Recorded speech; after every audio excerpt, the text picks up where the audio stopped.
Probably less than, probably like 20 minutes a day. So 2.5 hours. I'll check it in the morning and then before I go to sleep, and it's usually nothing much has changed, so not that often.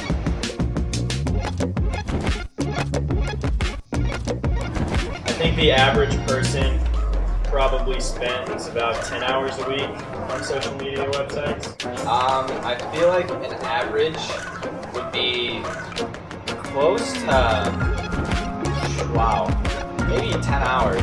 An average. Some people never go on, they'll go on just to check it once, and some people are on it constantly in class and doing homework. So yeah, maybe just like half a day throughout the week.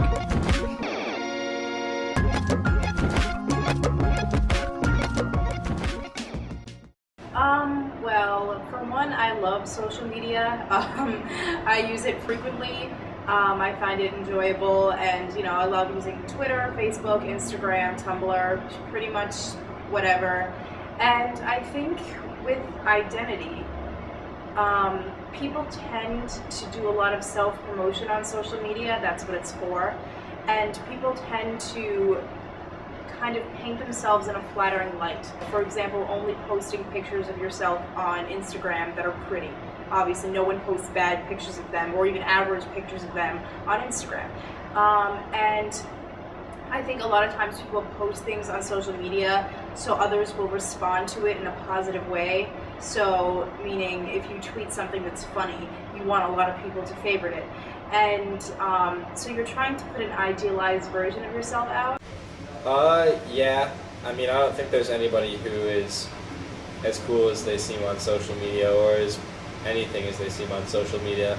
A lot of people just throw random things out into cyberspace just for their own self-indulgence and attention, in order to grab attention. And it's not like a reflection of who they are as a person. It's just a translation of their thoughts and feelings, which is a lot different than their character.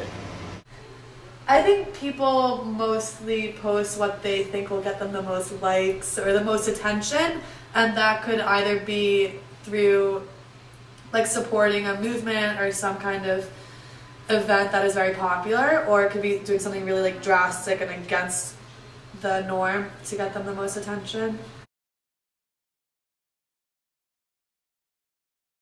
I mean, I guess there's a lot of comparison that's innate to social media. So if you're kind of seeing somebody who you can see the lives of a lot of people, and you can either try and emulate it or kind of get a sense of what everybody is doing. And then if you're not, you might feel, I don't know, like you're doing something wrong. At least that's the way, I mean, I look at it. I compare myself to people I see on social media all the time. And I mean, I think it's just something that happens. But I definitely think that what you put on these social media platforms is how you want your identity to appear to people, if that makes any sense. So regarding online things and with people posting and back and forth, I know I'm personally not any different. Like, my personality online is my personality offline, but a lot of people do change, and it seems that on like some sites people are more aggressive online, not because they're allowed to be, because they're behind like a screen, but because it's slightly anonymous, so they're allowed to like go into a part of themselves that they can't express in real life. So I think that people tend to act differently on social media versus in person, because social media gives people a kind of like false sense of confidence, because it's not like they're seeing the person face to face, they're seeing them like, they're seeing a screen and like maybe like a profile picture or something, but it's like not really them. So you always hear about people being able to say something really easily over instant message or text or whatever, but then like not being able to say it in person. And I think it's because of this false sense of confidence of not seeing the person.